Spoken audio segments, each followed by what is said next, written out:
Hey guys. Hey everybody. I'm here long today, not like I was yesterday. Hey everyone. So today I just wanted to jump on.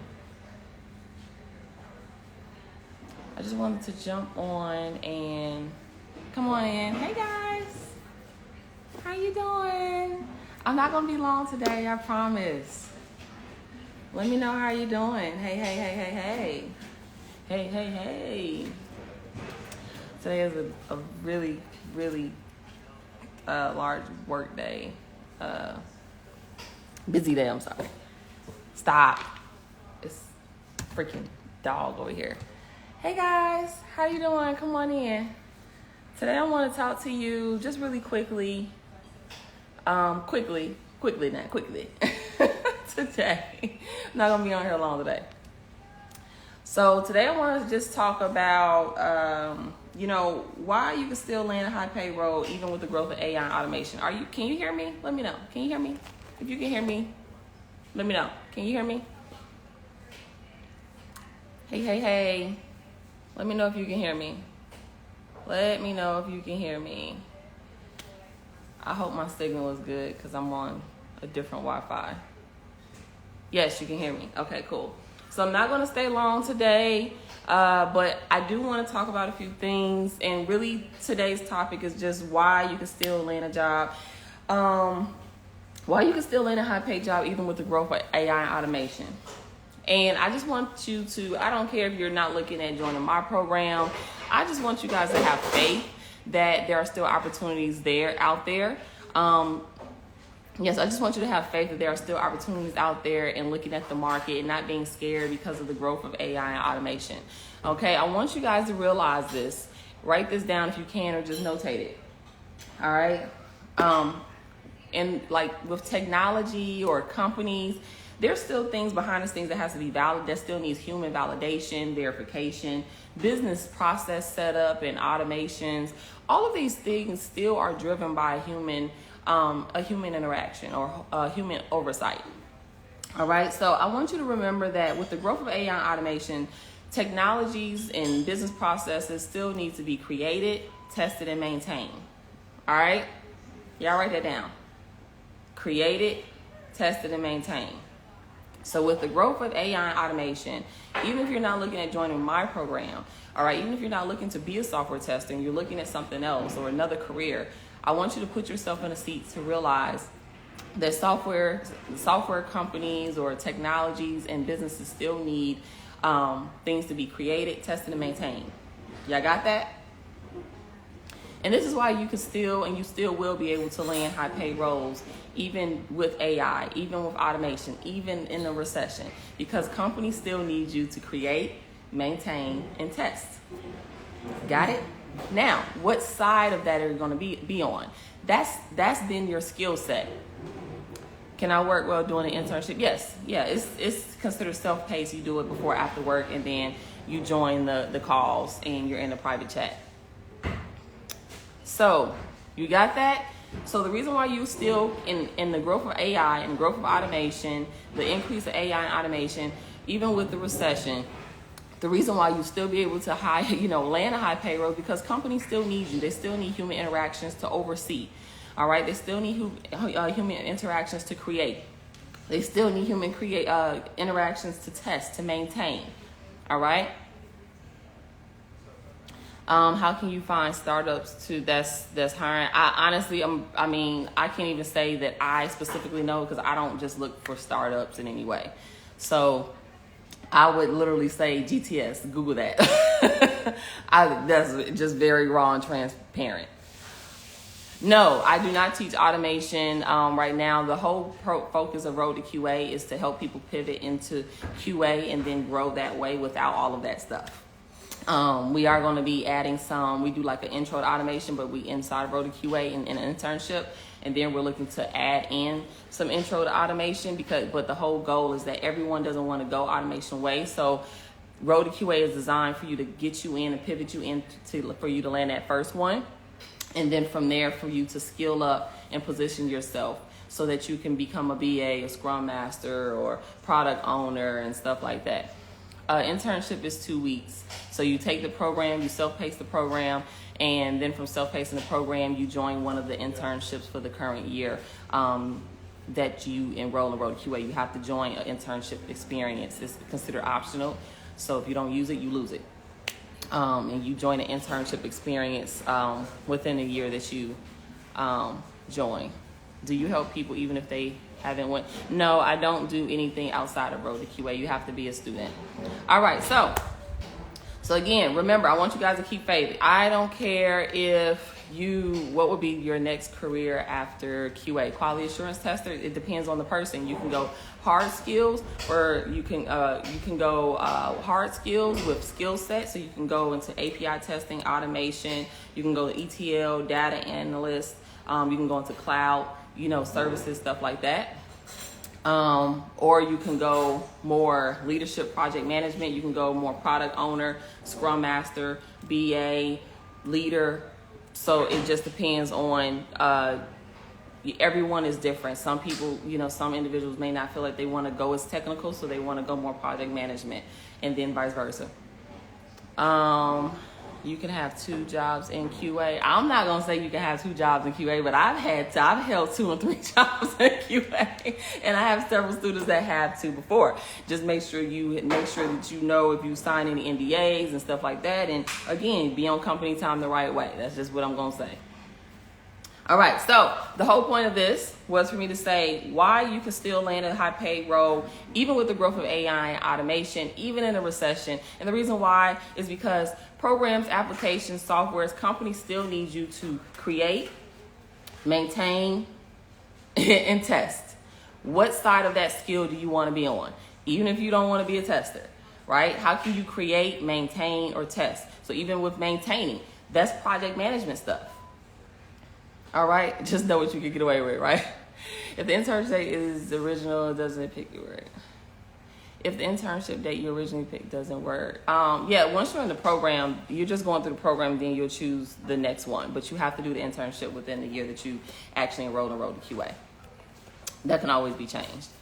All right, so are your skills on the side of the economy, even with the growth of AI and automation, taking jobs and replacing jobs and creating new jobs? Because they're not just taking jobs, they're actually creating new jobs. All right. So what side of the skill set are you going to be on? Are you going to be on the side of being able to land a high-paying role where you create, you develop? Are you going to be on the side where you actually maintain? Or let me go back, where you test applications, programs, softwares, and implement? Or are you going to be on the side of maintaining, updating, making sure, projects actually get delivered? Do we get that? So I want you to think outside. I want you to stop thinking in fear and realize that there are still high paid roles. But in order for you to still meet the market and to go inside of the market and feel confident with you landing something and knowing that you'll continue to have a job, you need to be on the side with what the market is actually still in need of. All right. So remember that companies still need human interaction and oversight. All right, so there still needs to be human oversight, maintenance, and programming. That's what you need to be on the side of. Any questions about that? This is not a long live today. This is literally like a tip of the day for you to realize that you can still land a job even with the growth of AI, automation, a recession. But what side of it are you going to be on? I am on the side of the testing side and the project management side of it. And so that's where my skill set pretty much aligns with how I continue to be on top of the market and have value into the market, even in a recession. That's why I'm not nervous. Now, what does that mean? That also means that you also need to be aware of the skills that you need to keep and maintain, or to continue to upgrade in, right? To skill yourself up to make sure that you are meeting the market with knowing the right skills, processes, workflows. If you need certifications, stuff like that. I don't have any certifications to QA, but my skill set, I keep up with my skill set. How do I keep up with my skill set of testing? Well, Obviously, anytime I land a role and when I'm working, any project workflows that they actually put me on, I'm learning on the job. And then from there, I'm also on Udemy, and I am learning stuff, more automation myself, because that's where I want to be improved with Catalan Studio, Selenium, Python, Robot Framework. So I'm always on the up and up of that. And then from there, I meet the market. I'm looking at job descriptions every day to see, okay, what is the market even asking for? All right, so if you see in the market there, the market is asking for you to know a little bit about AWS or what it is, even as a tester, go look it up. You don't have to be proficient, but you should be able to say in an interview what it is, how it works, why you need it, and give a scenario of it.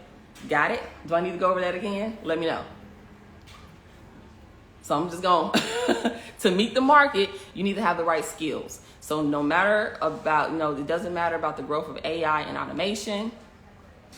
That's Lori, ABHIT Academy. Somebody can put that in. ABHIT Academy. Or you can send me a help desk ticket and then we can get to that. All right. Let me know, has that been helpful? I'm not going to be on here long. So is that helpful just with what we talked about? This is how you can still land a high payroll with the growth of AI and automation. What side of your skills are on the side of with the growth of technology?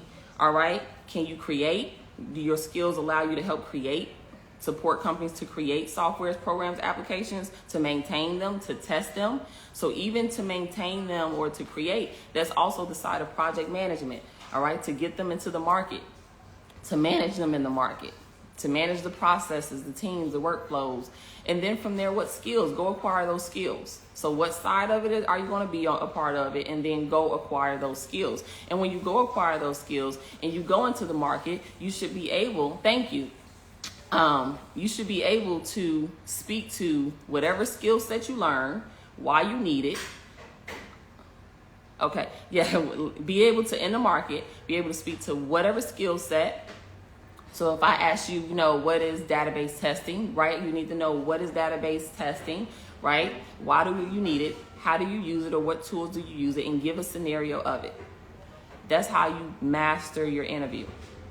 All right? Mastering your interview should be you being able to say what something is, why you need it, how you used it, and give a real life scenario of it as an example. That's how you master your interviews. When you, and specifically for software testing, all right, have any of your student landing roles without Lori help, or is that? Yes, absolutely. That's just an option. Absolutely. Absolutely. Even a crash course yesterday, she didn't, do all that. She didn't have my whole program. She landed a role. Absolutely is what you put into it. All right. Do we have any questions about that? So we talked about, number one, why you can still land a role. Are you going to be on the side of creating, maintaining, or testing software, programs, applications when it comes to technology?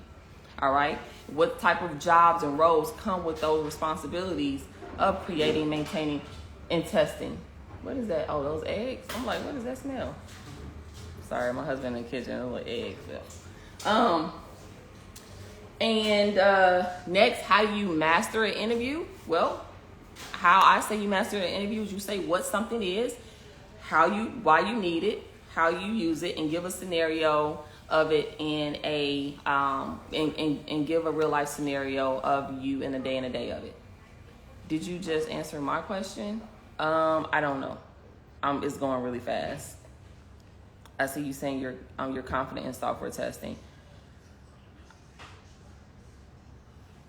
I need to take this class over. Yes. Yeah, you need to. All right. So I'm not staying long today. That's my tip for today. I don't know if you ask the question, you might have to ask it again. Maybe I don't see it. But that's what I have today. Do you have any questions about that?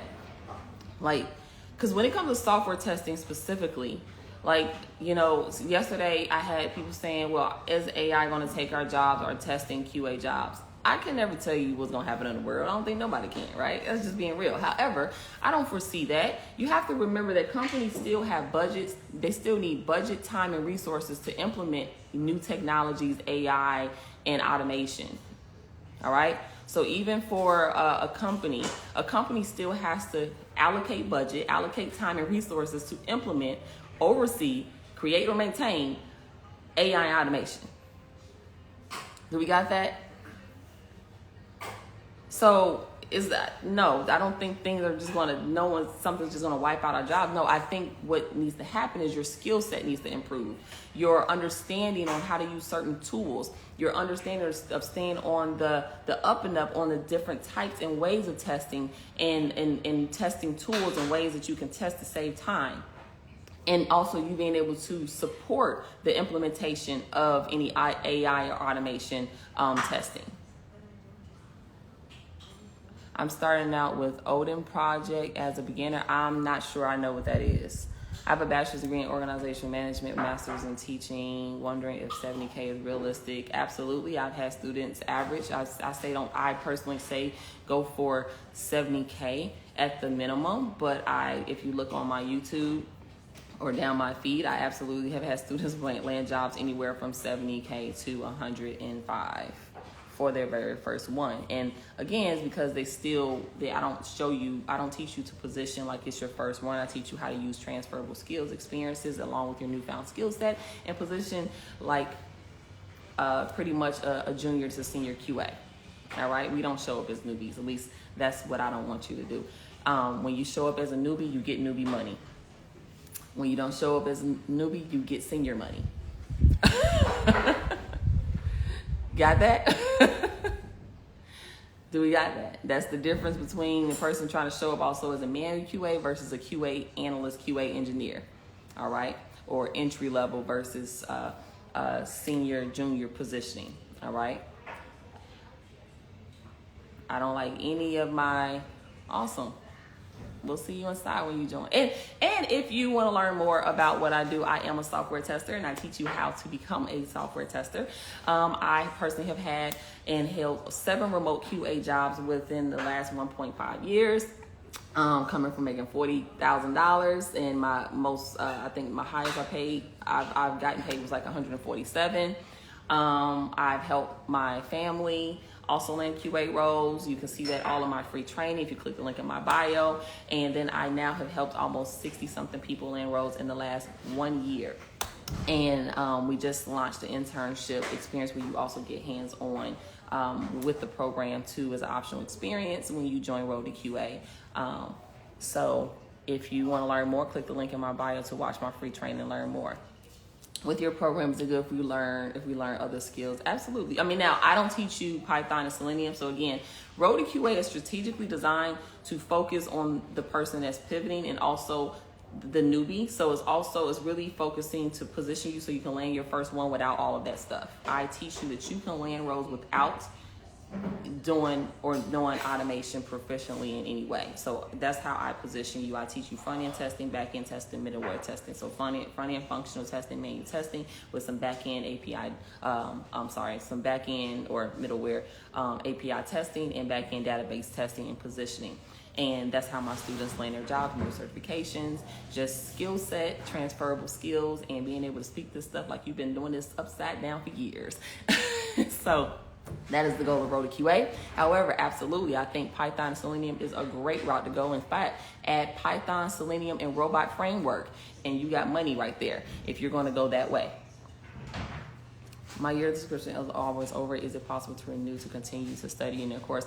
Email the help desk so we can support you there. Should we apply to senior positions? I mean, yeah, if you feel comfortable, as long as you feel comfortable that you can fulfill them. Yeah, it depends on what the senior positions are asking for too. Now, if some senior positions could also ask you to, because as a senior QA, I've also managed the automation team. All right, but what happened from there was, as a senior QA, I managed the QA team, and along with being a senior QA, I also managed the actual user stories that we actually was moving to automation, and I supported that process. So even as a senior QA, even though I didn't automate, I managed that team, and I managed that as a whole for us to facilitate the manual test cases to move into automation, so that we can choose the smoke, the regression, and end-to-end testing to move into automation. Absolutely. But again, every company can run their software processes differently. So it's all about reading that job description and really knowing if you feel that you can actually step into what they're asking for specifically, because one company could have a senior role that's completely different than from another role. How many jobs should you to be? 30 to 40, as many as possible. It's still a numbers game. So 3 ways that you actually should be keeping up with the market. Number 1 is you should be applying to, at the bare minimum, 20 to 30 per day, right? On LinkedIn, Indeed, Dice, wherever you can find them. Don't just hit the easy apply button. Try to actually fill out the applications. The next thing you should be doing is building a list of all of those jobs you went after and putting those individuals on the spreadsheet, and then contacting them the week later, because just because you contact them today doesn't mean they're going to have something today, right?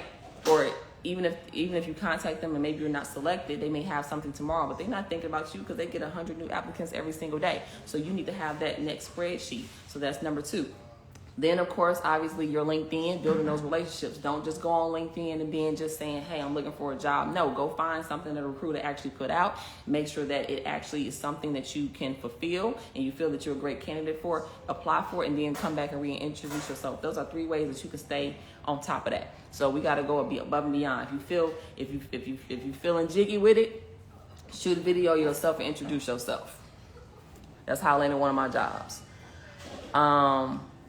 English is not my first language, so I have a heavy accent. Would that be a problem?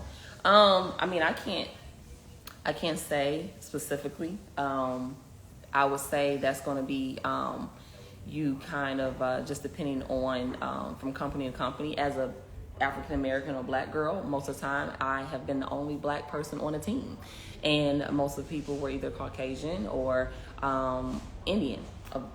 Indian background. They have, and I don't know if you are, but I mean, Indians have very, back from that culture, have, very heavy accents. And I have been on teams where I'm the only Black girl, and I have to listen very closely because that's the culture that I'm in. But they still chose me to do the job because obviously I must have knew what I was talking about. So I would say still go for it, and then it's just work on it. If you feel that in some companies maybe it's a difference, but I don't see that should just hold you back. No. I mean, if I let, me being the only Black woman being on a QA team from 7 different jobs, so don't let that, I didn't let that hold me back. Is Dice good for QA? Yes. Awesome. If you signing up, welcome. What do you think about creating a website portfolio? If it's not for automation testing, I don't see any reason why you're creating a website portfolio. If they want you to do anything, they'll send you like a brief QA assessment or something like that, where maybe they have you reading business requirements, answering a few documentation, maybe most of the time when I've seen assessments my students bring back to me, is either they want you to look at some business requirements, write out some test cases, come think outside of the box and tell them how you actually, sort out the business requirements and write a test case and execute a test case. So normally they'll have their own little thing. I still don't have a QA portfolio. It's something I thought about, and at first I was telling my students that they could do if they to do, but I don't feel that for these type of roles you have to, unless you're doing automation, and then you could do something like that. But I still don't feel that there's a big need for that. Personally, I always think that, the more the merrier, but no, not to land your first QA role. You don't need a portfolio in any way. You just need to know that when you get on that job, you can plug in and you can understand funny, and you can contribute to funny and testing, back-end testing, middleware testing, or whatever they need you to do. I'm already in QA, but for manufacturing and clinical, and now I would like to pivot into IT. Okay, so you're saying quality assurance, so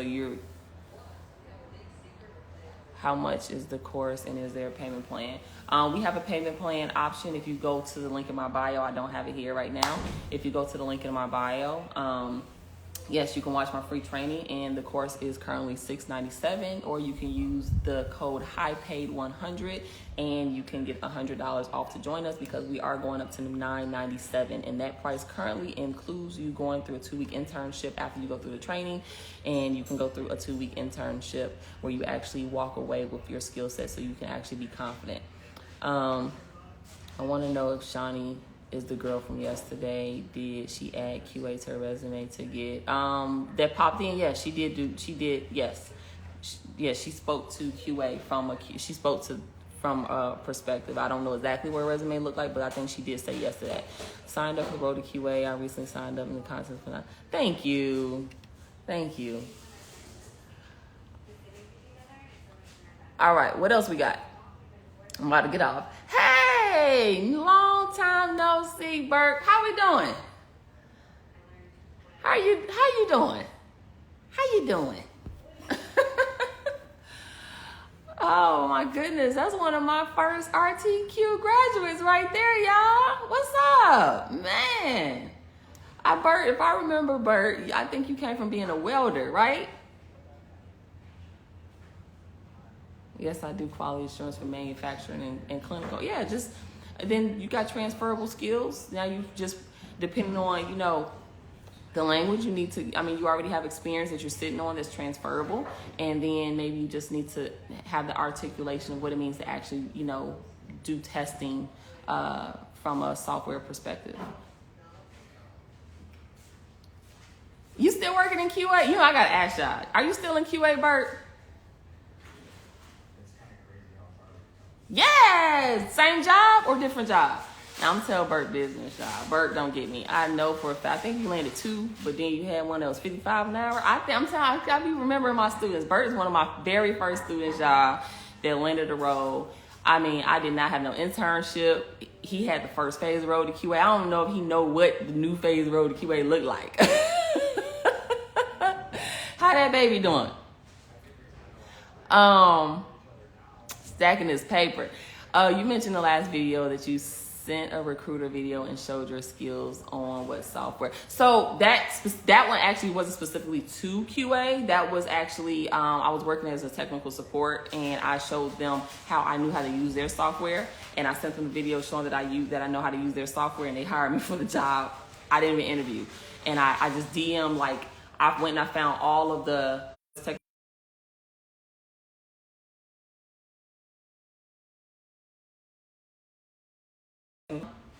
and I showed them that I knew how to use their software, and literally within an hour they sent me a message back, and they was like, oh my gosh, okay, I'm sorry, I just saw something. And they was just like, I got a screenshot that, and they was just like,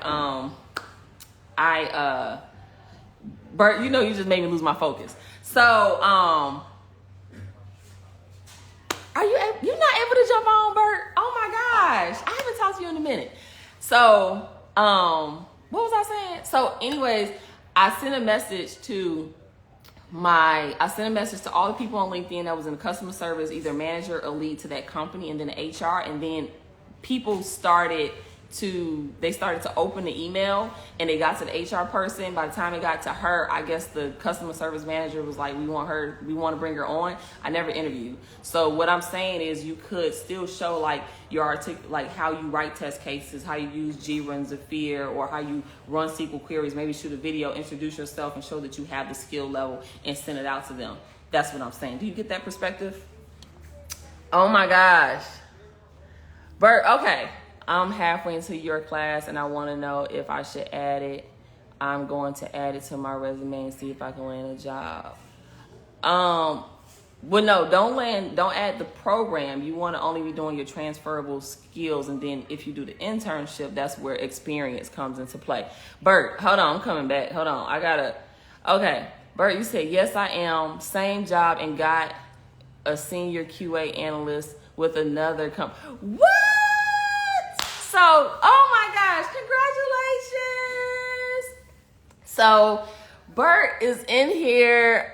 Oh my gosh, you at the gym. Okay. Look at you. So you said you got two. Oh my gosh, y'all. Thank you for sharing that with me. I love y'all. So make me smile. Oh my goodness, Bert, when did you land your job? Like that was like last year, early in the beginning of the year. You was like one of my first students, and he did not have no internship. He didn't have, y'all just been popping up on me. I'm like, what, y'all? They quietly be getting these bags, okay? Okay, so so yes, I am same job and got another as a senior QA analyst. I got a student who has been working now for a year, and he telling me he a senior QA at another one. Yes, do learn SQL. Yes, you can learn that in a day to 2 weeks. And SQL can get deep, but most QA roles, you generally, unless you're doing a lot of database stuff, you don't got to do it at a heavy level. You just got to know basic SQL statements and, your joins and stuff like that, how to sort, filter, and validate through the database. Oh my goodness, y'all, can we say congratulations to Bert? Yes! So I'm like, oh my gosh, I got to write this down. Oh my goodness, I got senior. I need to pay y'all to come back and talk now, Bert. Come on now. Y'all so inspiring. Oh my goodness. It's so great to see like my students come back, and I've had students who, have been working for a year. Then I have students who also maybe they encountered things with the recession, and maybe they got laid off temporarily, but then they got into the market and found another one. It is so great to know that not only that a student has been been on their job, but God forbid if they did, hit a point with the recession or something happened with a role, that they was able to get back into the market where they have the skill set to do this again and keep that money coming. Like, yes, I am. No, I just had the ebook they got. Yes, right. Look, y'all, he's in there telling y'all I did not have all of this. He only had like the ebook and the master classes, y'all, and he is now a senior QA. That means he is 1 year in with 2. Let's go. And so if you got 2, I'm thinking you totally remote. And then you just said you at the gym anyway. So, and are you still in Florida? Is that right? Hold on, okay. I'm not going to tell too much more of your business. Is that where you at? I'm trying to tell y'all my mind. I'm like, I be knowing my students, y'all. It's been a minute. Congratulations. I'm so happy, y'all. Oh my goodness. It's nothing like seeing y'all come back and you guys telling me because this is the thing. I could tell you all the good, but things could happen. Like you're still dealing with regular job market, but the most important thing is to know that you can get back in. You can get back in the market and you have a skill set that you can continue to grow in. That is the most important thing. And that makes me feel so good. Like that one investment. Who's at the door? That one investment allowed. I'm sorry, somebody at my door. That one investment allowed for him to do it again. Yes. Congratulations. Any questions, y'all? I'm about to get off. So I'm gonna recap and then I'm gonna finally get off. Thank you, Bert, for jumping on. Thank you guys. Keep me updated. Hug that baby for me. Oh my goodness. I'm so proud of you. So happy for you. And Bert, I might need to pay you to reach out to you so you can come speak and for something, to the students, if that's all right. All right. Especially having 1 year in on the job and now senior QA. Come on now. What's the percentage of ebook you have to cover before join in the month? Blue, be quiet. Before joining the monthly hands-on. What do you mean join the monthly hands-on? Are you talking about the internship? No, you need to go through the actual program and complete the assessments. Totally remote out in Georgia. I'm in Columbia for 2 weeks at the end of the month. Hey! Oh my goodness, that's crazy. I've knocked out a lot. You knocked out. Hold on, you got me over here. Look, I'm trying to screenshot this. Y'all see me over here? Hold on, Bert, you over here. And you said you can't get on with me. You better email me. I've knocked out a lot of 6-month contracts. Hold on, how you do a lot in 1 year?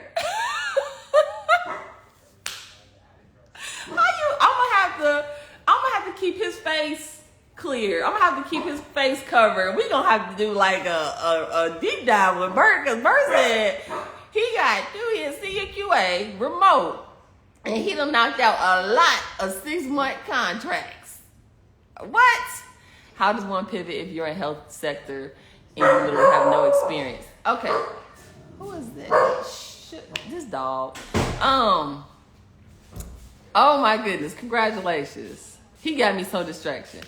So distracted. Are you going to rise the price? But absolutely it's going to $9.97. There's no more at the current prices. That's why the price going up. 2-week internships, I give my life away. Away from my family. Am I still here? Can y'all still hear me? Can y'all still hear me? Let me know. Saying something about my signal. Can y'all still hear me?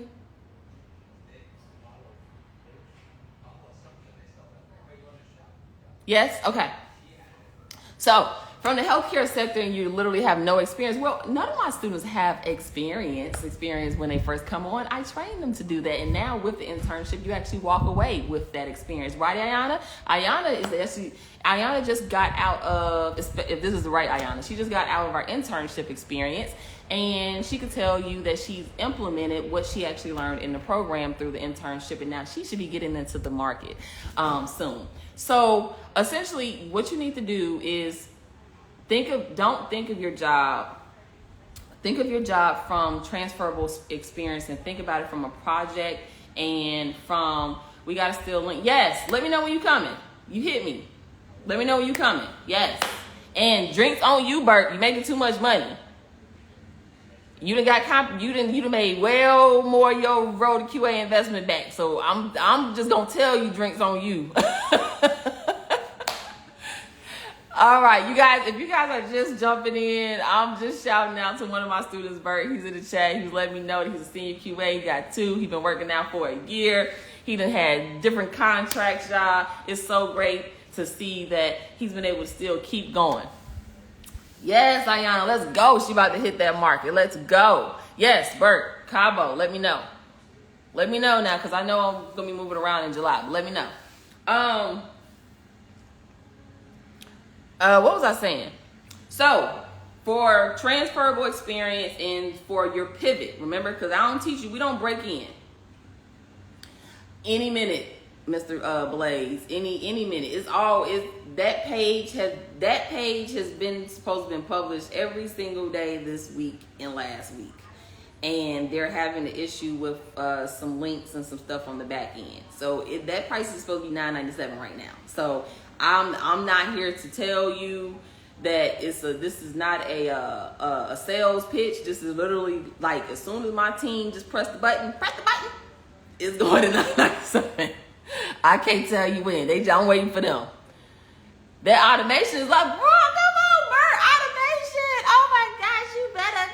Bert, I need a call. Come on. Even we got to get on the phone now. I need a call. Okay. I was asking someone, okay, if you're going to pivot, to make your pivot, I need you to think of your past experience from a project or application scenario. What was the intent of the project or the application, the software, the technology that you used? So in healthcare, for example, I don't know exactly what you did, but let me just say that you worked at the front desk of a medical office and you checked in patients. There was software there, right? Well, what was the intent of that software? Right? To check a patient in, to upload their documents. Well, what would be a detrimental defect if that software did not do what it was supposed to do? Well, let's just say you uploaded a patient's file and then when you uploaded it to Denise D, it went to Denise E, even though you chose Denise E. That is a detrimental defect. So then from there, it's about you being able to articulate how you have been able to support the testing or the verification and validation of that application to make sure it's doing what it's supposed to do. Make sense? Kinda. Yes, cell phones, hardware. Yes. Okay? So in order for you to pivot, we don't break in, we pivot. We have transferable skills and experiences. We do it through setting our past experiences up from transferable skills, i.e., which would mean you put yourself from your past jobs in perspectives from project experience and application experience. The most important, the best way to do it is application experience. What technologies did you use? I don't care if you freaking worked at a gas station. They had a cashier machine, and gas stations also have to be tested. In fact, one of my students was on my live yesterday, jumped in and said that they still worked at NCR, and I know for a fact when he landed that role, he was testing gas pumps as a QA tester. I don't care if you work at a restaurant. At a restaurant, you have check-ins, and they have these cute little devices where the person can actually slide their credit card in. That's the technology. So look at your current jobs, and from that your current job, you have transferable experience. This is how we position ourselves, so that once you actually gain, you put your new QA knowledge on top, but then all of your experience you use for transferable skills. So now you can pivot and ask for more money. Because you're not going to go into the market. If I teach you, you're not going to go into the market looking like a newbie. You're going to go into the market. You're going to go into the, I guess when I end, then it'll save and it'll be right on my lives. Watch my live from yesterday, yo. We had someone that came on. I don't know if you watched that one. And she told us for my 3-day crash course, she landed a 6-figure role. But, so let me get back. Was that helpful? I think you did say yes. Let me know with a thumbs up if that was helpful. Was that helpful? How do I pivot? You use transferable skills and experiences by looking at your past jobs from application and project scenarios. And then you learn QA skill set and knowledge, and then you apply that and you put it on your resume, and you learn how to speak to it, and you already prepare to come up with scenarios so you're ready for it in an interview. This is how we don't look like we knew, because we're not new. Okay, give me hope, because I was in childcare nanny and didn't know that you had transferable skills. Yes, in fact, I don't know, you have to do your research, but I actually had a lady or individual, someone in my program. We did a call, and she told us that childcare nanny or caregiver is called a domestic engineer or something. Look it up. It's a term for that. Some of y'all got jobs and you don't realize you can just pivot the title. So look up, I don't know, domestic engineer. I don't know if it's something domestic, and I think the word engineer. Even as a nanny or childcare, there's still systems and procedures and stuff. You need to think of yourself as higher. See, the problem is that we think of ourselves and our skills as too little. We hear the word childcare and nanny, and we just thinking all we doing is watching kids.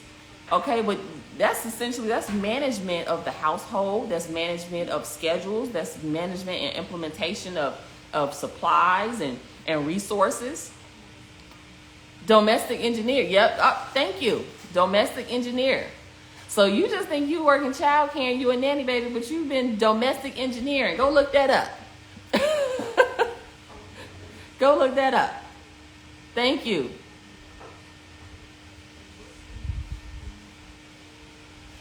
Thank you. I try to be.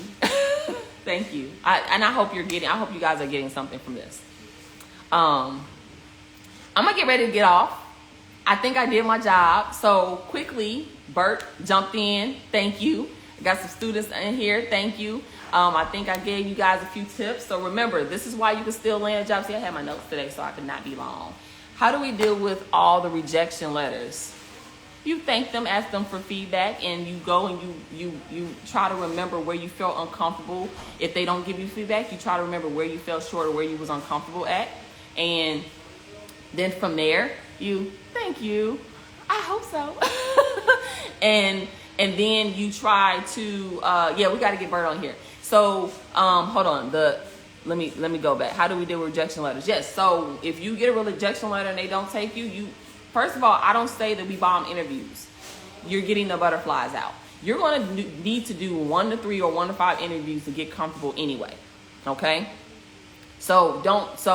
But you don't go into the market if you know you really ain't ready. See, when you go into the market, you should have your resume done. You should know exactly what projects and perspectives that you're going to speak to your resume. See, all of that needs to be done. Your story has to be ready.